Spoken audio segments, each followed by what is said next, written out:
ಆಸ್ಟ್ರೇಲಿಯಾದಲ್ಲಿ ನಡೆಯುತ್ತಿರುವ big bash league ಪಂದ್ಯದಲ್ಲಿ ಮೊದಲು ಬ್ಯಾಟ್ ಮಾಡಿದ ಸಿಡ್ನಿ ತಂಡ 20 ಓವರ್ಗಳಲ್ಲಿ 6 ವಿಕೆಟ್ಗೆ 164 ರನ್ ಕಲೆ ಹಾಕಿತು.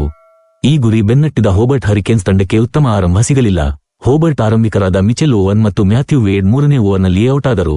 ಚಾರ್ಲಿ ವಾಕಿನ್ ಕೂಡ 16 ರನ್ಗಳಿಗೆ ಔಟ್ ಆದರು.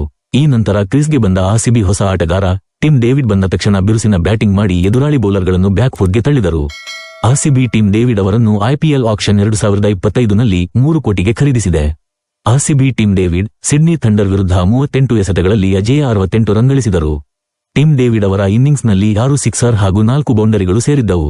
ಸಿಡ್ನಿ ಥಂಡರ್ 164 ರನ್ ಗುರಿ ಬೆನ್ನಟ್ಟಿದ ಹೋಬರ್ಟ್ ಹರಿಕೇನ್ಸ್ ತಂಡದ ಪರ ಗೆಲುವಿನ ಇನ್ನಿಂಗ್ಸ್ ಆಡಿದ ಟಿಮ್ ಡೇವಿಡ್ ತಂಡವನ್ನು ಗೆಲುವಿನ ದಡ ಮುಟ್ಟಿಸಿ ಅಜೇಯರಾಗಿ ಮರಳಿದರು. ಟಿಮ್ ಡೇವಿಡ್ ಅವರ ಫಾರ್ಮ್ ಅದ್ಭುತವಾಗಿದೆ. ಬಿಗ್ ಬ್ಯಾಶ್ ಲೀಗ್ನ ಪ್ರಸ್ತುತ ಸೀಸನ್ನಲ್ಲಿ ಈ ಟಿಮ್ ಡೇವಿಡ್ ಆಟಗಾರ 55ಕ್ಕಿಂತ ಹೆಚ್ಚು ಆವರೇಜ್ ಇದೆ ಮತ್ತು 167 ರನ್ ಗಳಿಸಿದ್ದಾರೆ. ಆರ್ಸಿಬಿ ಟಿಮ್ ಡೇವಿಡ್ ಅವರ ಬ್ಯಾಟ್ನಿಂದ ಒಟ್ಟು 14 ಸಿಕ್ಸರ್ಗಳು ಸಿಡಿದಿದ್ದು ಅವರು 11 ಬೌಂಡರಿಗಳನ್ನು ಸಹ ಹೊಡೆದಿದ್ದಾರೆ.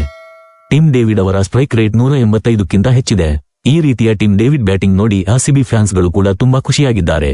ಏಕೆಂದರೆ ಟಿಮ್ ಡೇವಿಡ್ ಮುಂದಿನ ಆವೃತ್ತಿಯ ಐಪಿಎಲ್ 2025ನಲ್ಲಿ ಆರ್ಸಿಬಿ ಪರ ಆಡಲಿದ್ದಾರೆ. ಕನ್ನಡ ಕ್ರಿಕೆಟ್ ಅಭಿಮಾನಿಗಳೇ, ನಾನು ಕೊಡುತ್ತಿರುವ ಕ್ರಿಕೆಟ್ ನ್ಯೂಸ್ ಇನ್ ಕನ್ನಡ ಮಾಹಿತಿ ನಿಮಗೆ ಇಷ್ಟ ಆಗಿದ್ದರೆ ವಿಡಿಯೋನ ಲೈಕ್ ಕ್ಲಿಕ್ ಮಾಡಿ, ನಮ್ಮ ಚಾನಲ್ ಅನ್ನು ಸಬ್ಸ್ಕ್ರೈಬ್ ಮಾಡಿ ಮತ್ತು ನಿಮ್ಮ ಅಭಿಪ್ರಾಯವನ್ನು ಕಮೆಂಟ್ ಬಾಕ್ಸ್ ಅಲ್ಲಿ ಬರೆಯಿರಿ.